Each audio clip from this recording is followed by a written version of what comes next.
By official sporting metrics, women's rugby in Uganda is in a phase of rapid expansion. The women's national team ranks among the top on the continent, while the domestic premiership now spans over 5 clubs across central and regional level.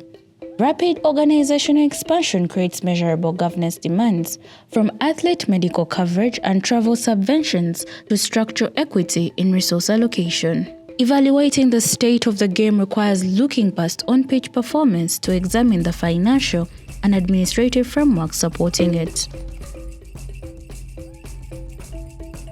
The reality is, when it comes to women's sport, it's hard. In recent past, the women's rugby teams, national teams for example, have been more successful than the men's. But when it's time to watch women's rugby, the interest is very, very low. And in my view, it is more of a cultural, societal, we could say, setup where women's sport does not attract as many eyeballs or interest as men's sport. Women's teams, it's not so many of them that have been set up as independent women's teams. It's probably a club year or two. Many of them are set up as the women's side for a men's team. So that structure alone makes it quite tough. To discover how clubs handle operational costs, I start off at Kings Park Arena in Boyogere, home to the Black Pearls. In April 2026, the 4-time defending champions Black Pearls sent shockwaves through the rugby fraternity after pulling out of the Premiership League mid-season. We eventually pulled out because, the money promised to us didn't come in the full amount, and the expenses were just mounting, and we didn't have a clear picture of whether we'd get the money or not, and yet we needed to play. And the money we get ideally helps on match days, but then players still need to train, And then also URU just kept extending the league, Okay, we're putting the league on hold for a month or so. So you can't have players sitting for a month. They have to train. You haven't budgeted for an extra month of training until eventually they said, okay, no, we won't extend the league, but still, we still needed money for the following weekend. And so it just made sense to pull out. It was a shock that the defending champion for 4 years had to withdraw. For those who had been following the sport, you could see that the signs were there, and not just with Black Pearls only, because the league had been ongoing since Feb, and almost every other weekend there had been chances of a team withdrawing due to financial constraints, due to not being able to raise the numbers. So for the Black Pearls to withdraw, it exposed or brought to the forefront the challenges that women are facing. For the young women in rugby, passion comes at a price. Showing up takes more than just grit on the pitch during trainings and game day. Embeera gye tulimu yeeyo. Sente tewali. Kooki ye nga ye alina okukwata mu nsawo. Club sente tewali. Kooki waba akuwaddeyo leero omutwalo n'agamba agenda otandikira awo. Bwe bityo. Kale ekisinga otunyigiriza ennyo. Kama bafa abasinga baba batukozesa.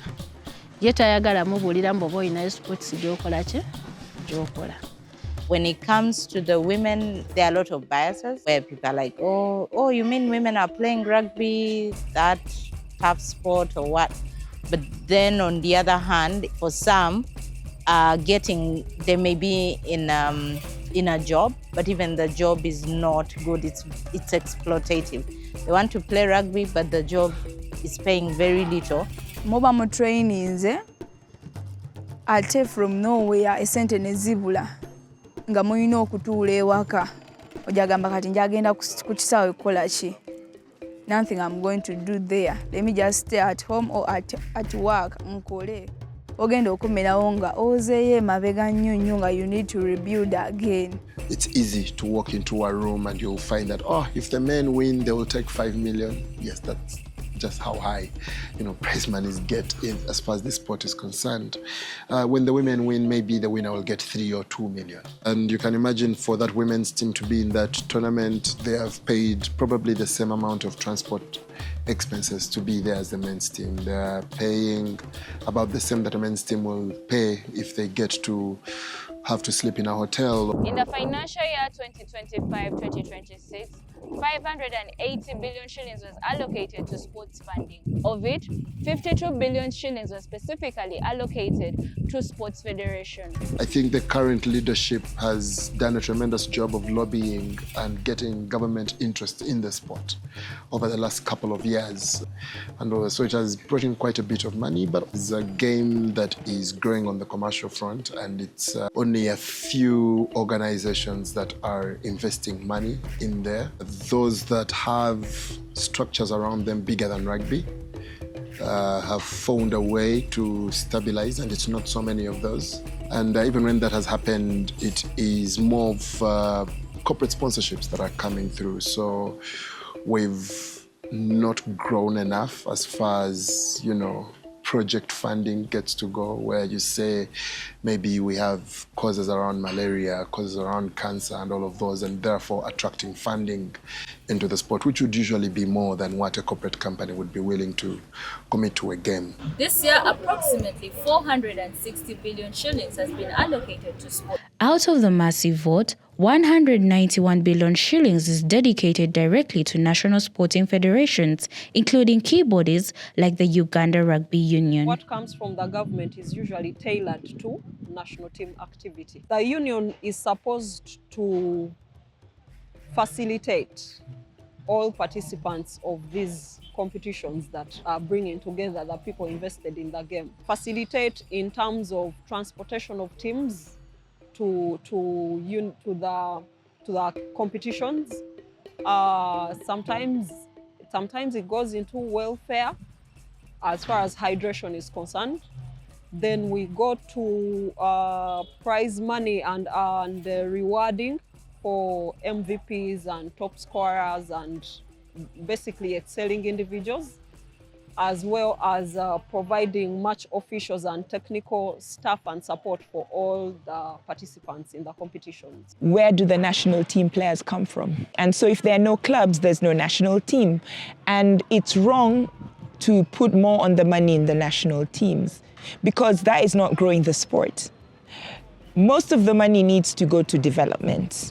You keep telling the union there's this issue, but they brush it off, and we're like, please sit down and listen to us, hear what we're saying, hear what we can manage, tell us what you have and be honest about it, because we understand the money is little, especially for rugby. It doesn't get a lot of money. And of course, the women's part would suffer more. But it doesn't make sense telling us one thing and then something else is different. Tell us truthfully, this is the money we have. And then we can tell you truthfully, this is what we can do with that money and this is how much other we can actually get. But those are not conversations that they were willing to have. Female rugby in Uganda is growing into a serious competitive sport, despite the attention it receives compared to the men's rugby. From experience, I think women's sport in general in Uganda is one which is, we can call it second fiddle to men's sport, even when they are the same disciplines, even when they are the same competition. When single mothers like Khadija and players managing lifelong conditions like Mabel continue to step onto the pitch, they demonstrate a resilience that outpaces the challenges around them. This is creating stronger, more confident women, challenging stereotypes, creating opportunities and giving Ugandan girls something to aspire to.